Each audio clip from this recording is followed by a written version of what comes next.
مقصود تو یہ ہے کہ اس کے ذریعے ہم اپنے مہمان کی تکریم کریں گے، گھر والوں کو کھلا دیں گے. یہ عبادت نہیں ہوتی ہے، یہ تکریم ہوتی ہے. اس لیے فرق ہے دونوں کے درمیان. اگر کچھ لوگ اس طریقے کا اعتراض کرنا چاہیں تو یہ اعتراض اپنی جگہ کے پر غلط ہے، بے معنی ہے. اب اس سورہ کی تیسری اور آخری آیت کے بارے میں صاحب کتاب بیان کرتے ہیں کہ ان شانئک ھو الابتر، یقیناً آپ کا جو دشمن ہے وہ ابتر ہے. ابتر کا مطلب کیا ہوتا ہے؟ مقطوع الذکر، مقطوع النسل، یعنی اس کا ذکر، اس کا تذکرہ، اس کا نام و نشان باقی نہیں رہے گا. یہاں کچھ تفسیر ہے جس کو بیان کیا جا رہا ہے کہ بعض مشرکین نے نبی کریم صلی اللہ علیہ وسلم کو آر دلائی تھی.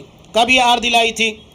کہ جب آپ صلی اللہ علیہ وسلم کے بیٹے قاسم جو سب سے بڑے بیٹے تھے، اور اسی پر آپ صلی اللہ علیہ وسلم کی کنیت تھی ابو القاسم، یعنی قاسم کے باپ. عرب کا طریقہ تھا کہ جو سب سے پہلا بیٹا ہوتا تھا یا بیٹی تو اسی کی طرف اس کی نسبت کی جاتی تھی. ابو حنیفہ جو کہا جاتا ہے، حنیفہ لڑکی کا نام ہے اور ان کا اصل نام ہے نعمان بن ثابت، تو ان کی سب سے بڑی لڑکی جو تھی حنیفہ تھی، اسی طرف ان کی نسبت ہے ابو حنیفہ یعنی حنیفہ کے باپ. آپ صلی اللہ علیہ وسلم کے سب سے بڑے بیٹے قاسم تھے، اسی بنیاد پر آپ کو ابو القاسم کہا جاتا تھا، قاسم کے باپ. تو ان کی وفات ہوئی. اور دوسری روایت میں ہے کہ جب آپ کے بیٹے عبداللہ جن کا لقب طیب اور طاہر تھا ان کی وفات ہوئی تو مشرکین آپ کو تانا دینے لگے، آر دلانے لگے کہ اب جب آپ کے بیٹے ہی زندہ نہیں ہیں، نہ قاسم زندہ ہے نہ عبداللہ زندہ ہے، تو آپ کا نام و نشان باقی نہیں رہے گا، آپ کا ذکر باقی نہیں رہے گا.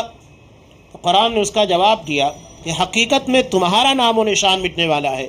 اور وہی ہوا کہ ان لوگوں کا نام و نشان مٹ گیا. یہ کہنے والے کون تھے؟ الگ الگ تفسیر ہے کہ یہ عاص بن وائل.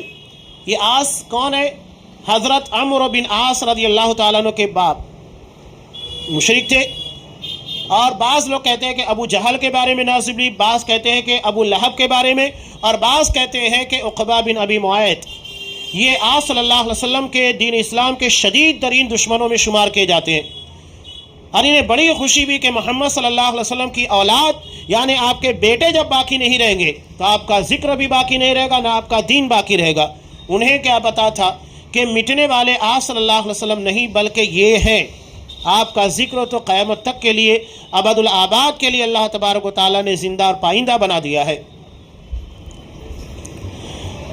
یہاں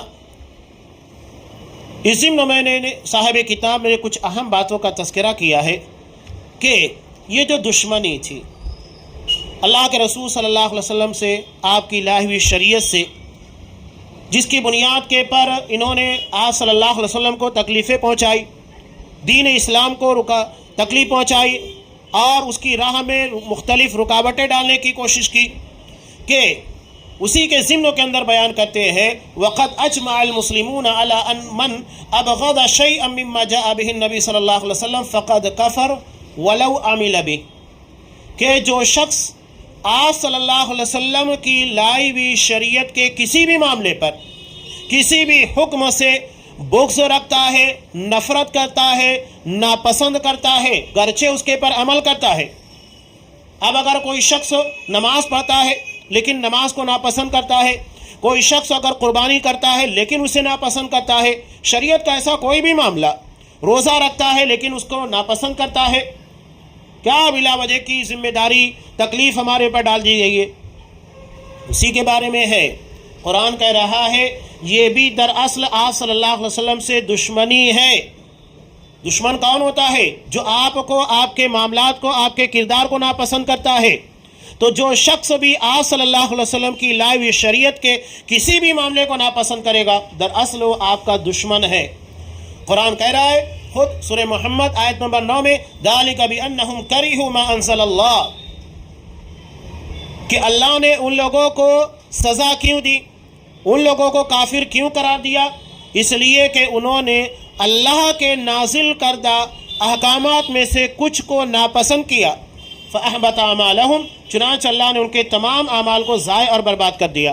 یعنی دین کی کسی بات، دین کے کسی حکم کو اگر ہم ناپسند کر رہے ہیں، نفرت کر رہے ہیں اس سے، تو اس کے نتیجے میں اللہ ہمارے اعمال کو ضائع کر دے گا۔ شریعت کے کسی بھی حکم کا نہ مذاق اڑانا ہے، نہ اسے ناپسند کرنا ہے، نہ نفرت کرنا ہے، یاد رکھیے گا، ورنہ پھر معاملہ بہت سخت ہوگا۔ صاف اللہ بیان کر رہا ہے فَأَحْبَطَ أَعْمَالَهُمْ، اللہ ان کے اعمال کو ضائع کر دے گا۔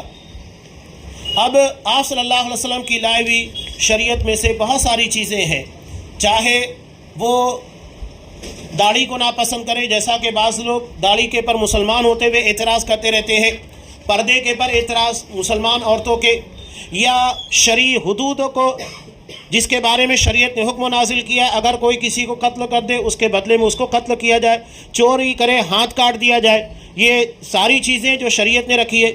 اور اگر کوئی شخص سود کی حرمت کو ناپسند کرتا ہے، اللہ نے جو بھی حکم نازل کیا بہت ساری تفصیل جو انہوں نے بیان کی ہے، تو شریعت کا کوئی بھی حکم آپ لے لیجئے جو آپ کو ناپسند، ناگوار گزرتا ہے، نفرت ہوتی ہے، تو سمجھ لیجئے کہ یہ ہمارے اعمال کو ضائع کرنے کا ذریعہ ہے۔ تو یہ اللہ کے رسول صلی اللہ علیہ وسلم کے ساتھ دشمنی ہے، اور جو ایسا کرے گا قرآن نے صاف کہہ دیا کہ وہ مٹنے والا ہے، اس کی نسل ختم ہونے والی ہے، اس کا ذکر مٹ جانے والا ہے، نام و نشان باقی نہیں رہے گا۔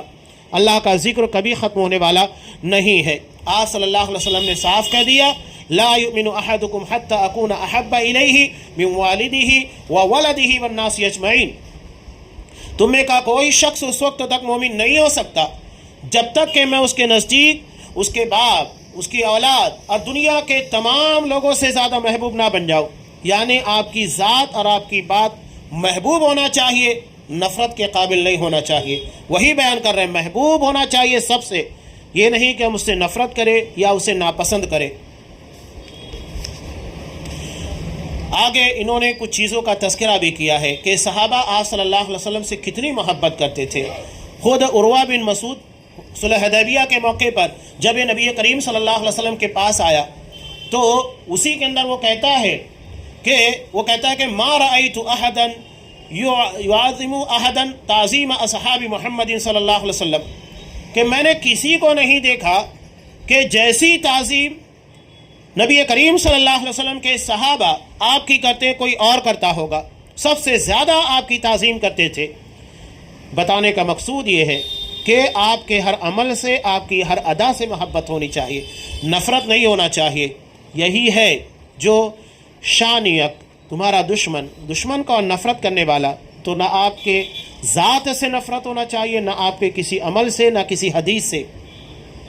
وہ خود کہتا ہے کہ آپ اگر کھکارنے کے بعد بلغم نکالتے ہیں تو صحابہ ایک دوسرے سے آگے بڑھ کر اسے اپنے اوپر لے لیتے ہیں، زمین پر گرنے نہیں دیتے، اتنا زیادہ آپ صلی اللہ علیہ وسلم کی تعظیم ہے۔